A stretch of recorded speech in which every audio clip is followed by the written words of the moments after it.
Manual वाला channel में आपका स्वागत है। इस वीडियो को लाइक कीजिए और इस चैनल को सब्सक्राइब कीजिए। इस वीडियो में हम पल्सर NS200 एंड RS200 के कुछ टिप्स एंड ट्रिक्स पे देखेंगे। दोनों बाइक के कॉन्फ़िगरेशन सेम है, इस वजह से एक ही मैनुअल कॉपी है दोनों के। सबसे पहले टाइम कैसे सेट करें, तो उसके लिए आपको मोड और सेट का बटन 2 सेकंड के लिए प्रेस रखना। फिर जो टाइमर का जो ब्लिंक होता है वो स्टॉप हो जाएगा। फिर मोड बटन से आप आवर्स चेंज कर सकते हैं और सेट बटन से आप मिनट्स चेंज कर सकते हैं। जब आपका टाइम सेट हो जाए तो मोड एंड सेट बटन को 2 सेकंड के लिए प्रेस रखिए, फिर आपका टाइम वहाँ पे सेव हो जाएगा। अब बैटरी के बारे में देखें तो बैटरी पहले आपको पिलियन का सीट निकालना पड़ेगा। उसके बाद आपको वहाँ पे 2 बोल्ट होगा, जो राइडर सीट होता है उसका, वो बोल्ट निकाल के फिर वो राइडर सीट के नीचे आपको बैटरी दिखेगा। इस बाइक के लिए 12 वोल्ट और 8 एम्प का बैटरी लगेगा।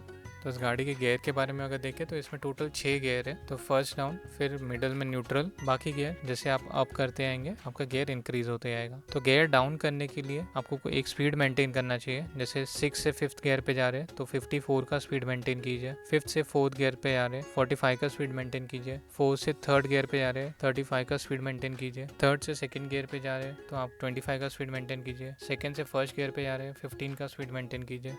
इस गाड़ी में इंजन ऑयल के लिए आपका पहले ये लोकेशन देख लीजिए। इस लोकेशन में आपको इंजन ऑयल फिल करने के लिए कैप दिखेगा और इंजन ऑयल का लेवल चेक करने मिलेगा। आपको इंजन ऑयल का जो लेवल है ये 2 मार्किंग के अंदर होना चाहिए। और इस गाड़ी के लिए आपको 20W40 जासो MA2 API SN या फिर 10W40 जासो MA2 API SN variant का इंजन ऑयल इस्तेमाल करना है। अगर आप रिफिल कर रहे हैं तो 1200 ml आपको इंजन ऑयल लगेगा। अगर आपका इंजन पूरा क्लीन किया हुआ है तो उसमें आपको 1400 ml इंजन ऑयल लगेगा।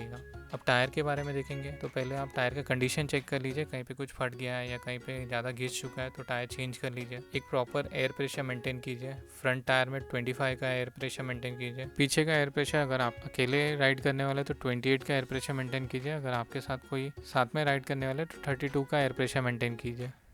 ये गाड़ी लिक्विड कूल है, इस वजह से इसमें कूलेंट लगता है। तो कूलेंट का अगर आपको लेवल चेक करना है तो यहाँ पे एक मार्किंग दिया हुआ है। रेडिएटर के ऊपर एक कैप होता है, वो कैप से आप कूलेंट फिल कर सकते हैं या टॉपअप कर सकते हैं। तो रेडिएटर ऐसा दिखता है जिसमें फैन लगा होता है जो आपका जो कूलेंट है उसे ठंडा रखने के लिए। कूलेंट आपके एक्सपेंशन एरिया के लिए फिलअप करना है तो आपको 220 to 230 ml का कूलेंट लगेगा और रेडिएटर के लिए 750 से 780 ml कूलेंट लगेगा। अगर कूलेंट कम है तो यहाँ पे जैसा कैप दिख रहा है वहाँ से आप कूलेंट फिल कर सकते हैं। इस बाइक के लिए आप बजाज का कूलेक्स का कूलेंट भी इस्तेमाल कर सकते हैं। यहाँ पे जो X मार्किंग है उस एरिया से कूलेंट फिल मत कीजिए।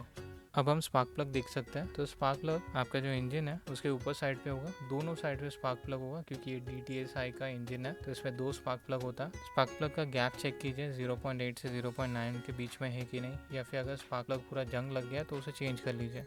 अब चेन के बारे में देखेंगे। चेन अगर आपका बहुत लूज हो चुका है तो इसके एक्सेल पे एक नट होता है, उसमें मार्किंग रहता है। तो दोनों साइड सेम लेवल मार्किंग पे रख के नट को टाइट कीजिए, फिर आपका चेन प्रॉपरली फिट हो जाएगा। आपके चेन को हमेशा लुब्रिकेट कीजिए। एवरी 500 किलोमीटर पे आपका ओरिंग और चेन हमेशा ल्यूब होना चाहिए। ये बाइक डिस्क ब्रेक है जिस वजह से इसमें ब्रेक फ्लूइड या फिर ब्रेक ऑयल लगता है। तो यहाँ पे जैसे दिख रहा है 2 बॉक्स है, एक हैंडल बार पे होता है छोटा सा और एक पीछे के टायर के ऊपर एक छोटा सा बॉक्स होता है, उसमें मिनिमम का मार्किंग होता है। तो उसमें ब्रेक ऑयल होता है, तो मिनिमम के ऊपर आपका ब्रेक ऑयल होना चाहिए। इस गाड़ी के लिए आप .4 का ब्रेक ऑयल इस्तेमाल कीजिए। अब सर्विस पीरियड के बारे में हम देखें। पहला सर्विस आपको 30 to 45 डेज या 500 to 750 किलोमीटर पे आपको कराना चाहिए। सेकेंड सर्विस 240 डेज या 4500 to 5000 किलोमीटर पे सर्विस कराना चाहिए। थर्ड सर्विस 360 डेज या 9500 to 10000 किलोमीटर पे आपको सर्विस कराना चाहिए। आपके लास्ट सर्विस से 120 डेज या एवरी 5000 किलोमीटर पे आपको के गाड़ी को सर्विस कराना चाहिए। हम मेंटेनेंस शेड्यूल देखते हैं। यहाँ पे जहाँ पे C लिखा है उस पार्ट को आप चेक कीजिए, जहाँ पे A लिखा है उस पार्ट को आप एडजस्ट कीजिए, जहाँ पे आप CL देखते हैं वहाँ पे आप क्लीन कीजिए, जहाँ पे R दिखता है उस पार्ट को आप रिप्लेस कीजिए, जहाँ पे T लिखा है उस पार्ट को प्रॉपर्ली टाइट कीजिए, जहाँ पे L लिखा है उस पार्ट को प्रॉपर्ली लुब्रिकेट कीजिए। कुछ पार्ट्स एवरी टाइम आपको रिप्लेस करना पड़ता है, जैसे इंजन ऑयल आपको एवरी 10,000 किलोमीटर पे रिप्लेस करना है या फिर 5,000 किलोमीटर पे इसे टॉपअप करना है। इंजन ऑयल फिल्टर को एवरी 10,000 किलोमीटर पे चेंज कीजिए। एयर क्लीनर को या एयर फिल्टर जो ओरिंग के नियर बाय होता है उसे एवरी 20,000 किलोमीटर पे रिप्लेस कीजिए। इनलाइन फ्यूल फिल्टर होता है जो आपके फ्यूल टैंक के नीचे होता है, उसे एवरी 15,000 पे चेंज कीजिए। स्पार्क प्लग एवरी 30,000 किलोमीटर पे चेंज कीजिए। कूलेंट और जो रेडिएटर का होस होता है यानी पाइप जैसा होता है उसे एवरी 30,000 किलोमीटर या 3 ईयर्स में चेंज कीजिए। फ्रंट फोक का जो ऑयल होता है और उसका सील होता है उसे एवरी 30,000 किलोमीटर पे चेंज कीजिए। ब्रेक पैड जो आपका डिस्क ब्रेक होता है उसमें एक पैड होता है, वो वीएल लिमिट के नीचे हो गया या फिर 15,000 किलोमीटर से ज़्यादा हो चुका है तो उसको चेंज करा लीजिए। ब्रेक ऑयल या ब्रेक फ्लूइड एवरी 30,000 किलोमीटर पे चेंज कीजिए और जो ब्रेक का जो बॉक्स होता है उसका सील भी एवरी 30,000 किलोमीटर पे चेंज कीजिए। वाटर पंप होता है उसके सील को एवरी 40,000 किलोमीटर पे और आपके फर्स्ट सर्विस पे चेंज करा लीजिए। वीडियो में दी जानकारी अगर आपको अच्छी लगी